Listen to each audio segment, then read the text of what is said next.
Hello everyone, I am on the process of making little Halloween lanterns, and I'm going to show you how to do it. It's actually pretty easy. I'm actually selling these for like 10 bucks each. You know, they're pretty small, but they have an opening in the back. You put a little electric light in there for a candle, but I prefer electric, obviously.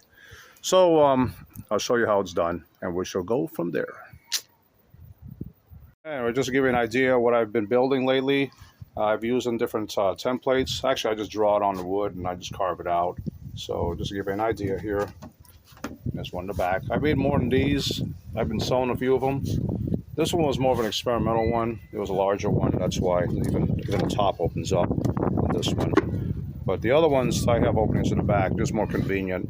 So we shall go at this point from here. I'm using these fence pieces here, made for fences, really, for picket fences. They're 6 feet long. They're like 1 by 6, actually 5.5 inches wide. But only $3 each at Home Depot. So, you know, these aren't redwood. The redwood's are going to cost more. But this is, I believe, is like a cedar or pine. I'm not sure what. So for $3 for each one of these, I could probably make 2.5 lanterns. So just so you can do the math on that. I'm going to measure it out, and then I'm going to cut it with my jury-rigged saw over here, which is basically a circular saw turned upside down. I just built a table for it, make it easier for me to cut and faster. I've subdivided my cuts that I'm going to make with lines.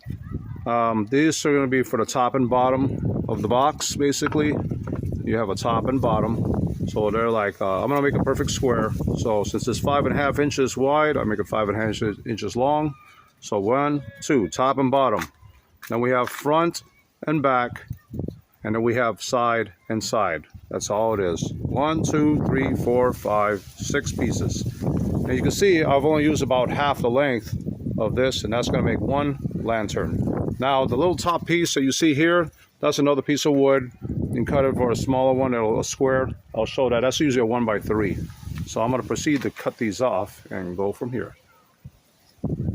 Here's my little stack. This little pile here is going to make one lantern.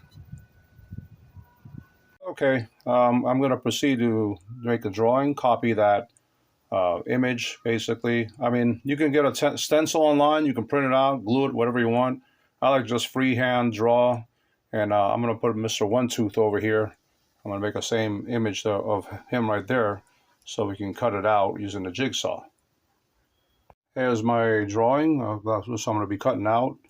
I'll need to drill holes, obviously, with my drill before I start, because obviously I'm going to be cutting on the inside of the wood. Alright, I pre-drilled my holes. Just to be aware that look at the thickness of your blade from your jigsaw or scroll saw, and make the holes large enough accordingly so that the blade will fit as you cut. So that's important too. Otherwise, you're going to have to just keep drilling it until you get a big size. Okay, here's my little jury rig setup. I actually got a handheld jigsaw, and I attached it, turning it upside down so that the blade is sticking up. Very convenient, so that way I have total control as I work my cuts around it. And you see how the blade sticks out. So I can start drilling from there. I don't even have to put a separate switch, because I can just push a button here and to keep it on auto mode, and it'll just keep on running until I decide not to run it anymore. So I will proceed now to start cutting my little holes. Okay, now we have the cutout. As you can see, we have I cut everything out. So Mr. One Tooth is ready to start assembling the box. There's a kid behind me playing, so excuse the noise. All right, I'm back inside my workshop, and we can see these are the nails I'll be using. They're number 17s. They're small, and they seem to work appropriately for this project. And I got some wood glue, of course, you know, for the edges when I put everything together. So basically now it's just assembling a box. Slowly but surely, you can put like, I like to pre-nail the beginning of this, and then I'll start, you know, it'll be easier to attach to the sides, which is over there. I have no complicated vices, anything like that, so it's just basically caveman style. Okay, you see I pre-nailed them. So I try to avoid any knots. You know, I don't want to nail through theirs, because sometimes they they're very tough to go through there, and they could end up destroying it. So the knots have to wait, you know. So at this point, I get a piece of the smaller piece. That's going to be the side wall, and I'll be putting this and nailing on top of that with adding, of course, glue right before I nail it. Okay, you see I got one already on there. I just got to get the other side and do the same thing. We nailed it, but you know what I forgot? I forgot to do the cutout over here where the light's going to go. Basically, this opening. So I measure the opening with those T-lights that you can buy at a dollar store. They make it so it's wide enough and tall enough so you can fit the T-light inside.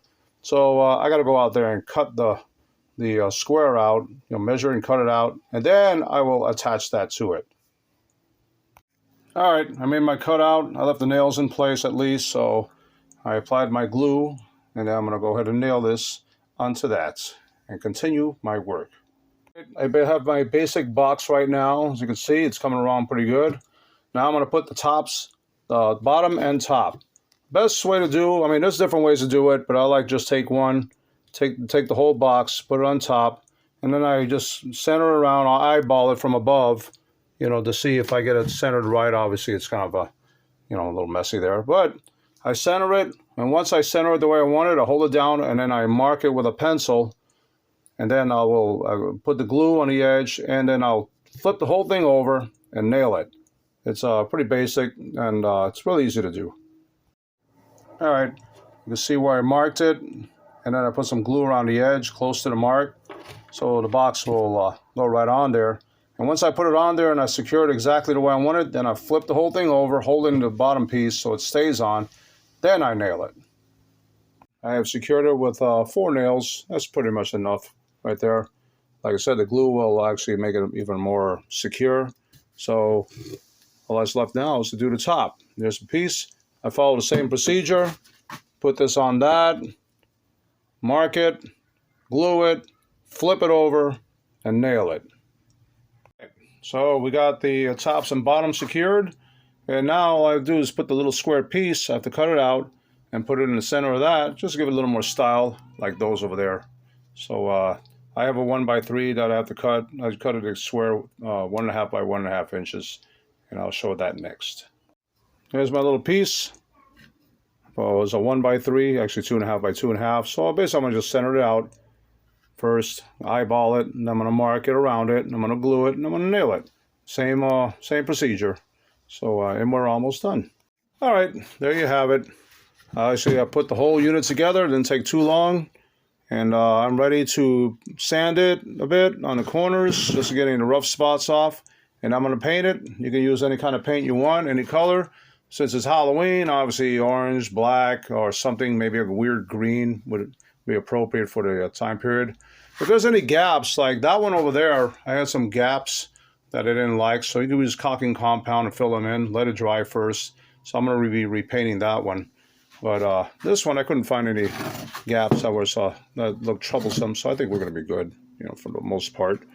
And there's my little hole, so I can put my little candle in. Or should I say my electric battery-powered candle, which you can get at the dollar store. So, painting is next. Okay, I spray painted it. I got orangey color. I may do a little second pass on it, but well, we should be pretty good at this point. So I hope you guys enjoyed how I made this video. It was kind of fast, and you can use whatever kind of wood you want, but whatever works best.